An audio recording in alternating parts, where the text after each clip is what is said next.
Ulaşım hattı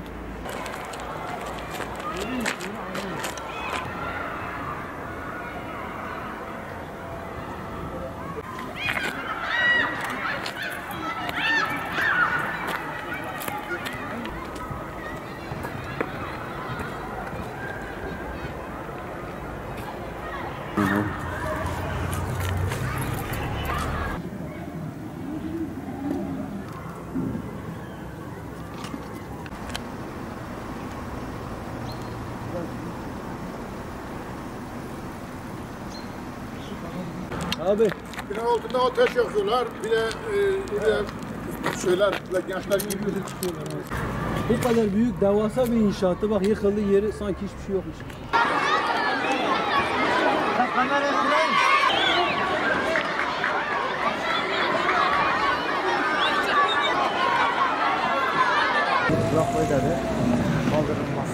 Mahallemizle ilgili şu anda çok güzel bir kaldırım çalışmalarımız başladı. 20-25 yıldır mahallemizde kaldırım altyapı bazında herhangi bir çalışmamız olmamıştı.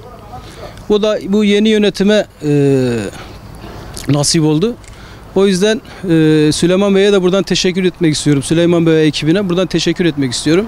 Şu anda Mehmet Akif Mahallesi şantiye şeklinde kaldırım ve altyapı çalışmaları devam ediyor.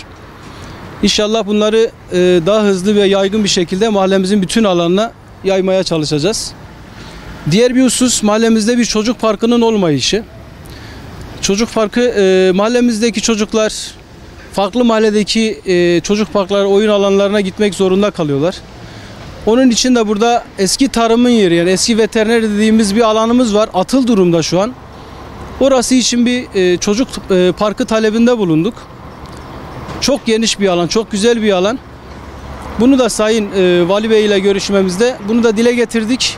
Mahallemizde bir çocuk parkımız olsun. Mahallemizin yaşlıları, çocukları en azından burada bir vakit geçirmeye zamanları olsun. Yağmur yağdığında Adıyaman'ın tüm mahallelerinde o sıkıntı oluyor. İster istemez Mehmet Akif'te de bu sıkıntımız var. Bunun için de temizlik işleri müdürü ve ondan sonra kanalizasyon işleri müdürüyle yaptığımız görüşme sonucu İnşallah onlar da altyapı çalışmalarına bir an önce başlayıp şu anda tıkalı olan kanalizasyonları, tıkalı olan bu ızgaralar hepsi temizlenip inşallah öyle bir sıkıntı yaşamayız. Şu anda atıl durumda olan bu Mehmet Akif Kız İmam Hatip Lisesi'nin yerine bir ilkokul ve bir anaokul talebinde bulunuyoruz. Mahallemizin büyük bir ihtiyacı olan bu ilkokulu bir an önce yetkililerin buraya bir el atması ve buraya bir ilkokul yapmasını talep ediyoruz. Şu anda arkamızda gördüğünüz yerde pansiyon, erkek İmam Hatip pansiyonuydu. Orası da şu anda yıkım kararı çıkmış ama daha halen yıkılmamış ve buraya akşamları sabaha doğru baleciler buranın bodrum katına girip burada bali falan çekiyorlar. Burada hemen yanı başımızda Süleyman Şah Ortaokulumuz bulunduğundan dolayı çocuklarımıza da kötü örnek oluyor ve çocuklarımız korkuyor buradan okula gidip gelirken korkuyorlar.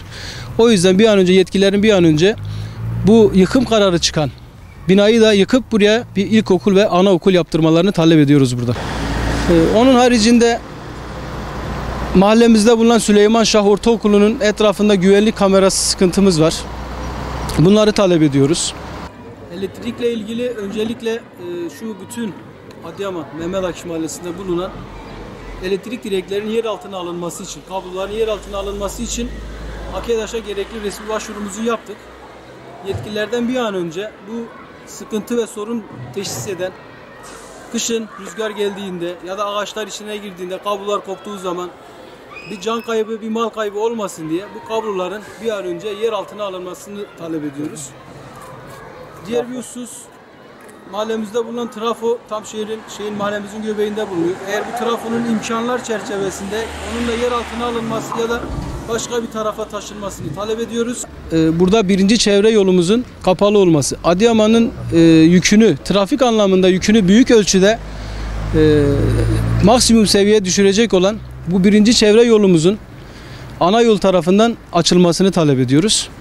Eğer ana yolun tarafından açılma teknik el olarak mümkün değilse bunu ortadaki refüjü kaldırarak da bu duruma bir çözüm bulmuş olabiliriz.